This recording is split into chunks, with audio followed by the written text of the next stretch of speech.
is a feller I got in trouble with last year. I revealed a little bit too much about what's going on with this truck and my sons, and so all I'm going to say is this is Walt Kraeger from the town of Steuben. Him and his family, they milk 40 cows organic.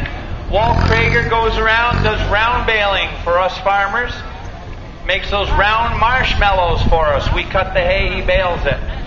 He's done a lot of work to this truck, and that's all I'm able to say. This is Walt Kraeger from the town of Steuben.